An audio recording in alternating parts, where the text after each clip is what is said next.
ইরানের প্রেসিডেন্ট ইব্রাহিম রাইসিকে বহনকারী হেলিকপ্টারের ধ্বংসাবশেষের সন্ধান মিলেছে দুর্ঘটনার প্রায় ১৬ ঘণ্টা পর। তবে প্রেসিডেন্ট রাইসি, দেশটির পররাষ্ট্রমন্ত্রী হোসেন আমির আবদুল্লাহিয়ান ও পূর্ব আজারবাইজানের গভর্নর মালিক রহমাতি কেউই আর বেঁচে নেই।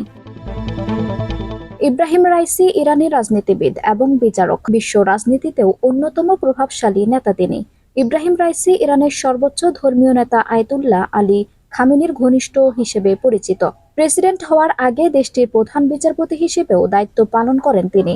তার কারণেই ইরানে মৃত্যুদণ্ডের সংখ্যা কমেছে। ইব্রাহিম রাইসি ৩ বছর আগে ইরানের প্রেসিডেন্ট নির্বাচিত হওয়ার আগে তাকে মনে করা হয় একদিন দেশটির সর্বোচ্চ ধর্মীয় নেতা আয়াতুল্লাহ খামেনির উত্তরসূরি হবেন তিনি। রোববার আজারবাইজান সীমান্তবর্তী এলাকায় জলাধার প্রকল্প উদ্বোধন শেষে ফেরার পথে তাকে বহনকারী হেলিকপ্টার বিধ্বস্ত হয়।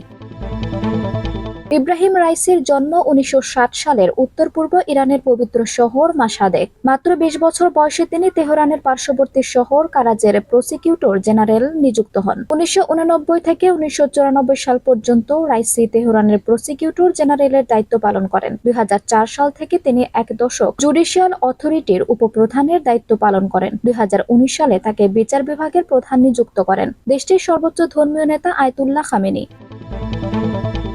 কট্টরপন্থী হিসেবে পরিচিত প্রেসিডেন্ট রাইসি পরবর্তীতে ৮৮ সদস্যের বিশেষজ্ঞ সভার উপচেয়ারম্যান নির্বাচিত হন।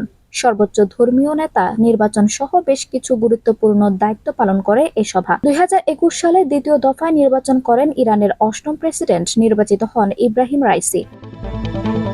দীর্ঘদিন ধরে ইসরায়েল ও যুক্তরাষ্ট্রের সঙ্গে বৈরিক সম্পর্ক চলে আসছে ইরানের। ইব্রাহিম রাইসি ক্ষমতায় আসার পর যুক্তরাষ্ট্রের নিষেধাজ্ঞা মোকাবেলায় প্রতিবেশীদের পাশাপাশি চীন ও রাশিয়ার সঙ্গে সম্পর্ক উন্নয়নে বিশেষভাবে মনোযোগ দিয়েছিলেন। আঞ্জুম হক আরবি, টাইম নিউজ ডেস্ক।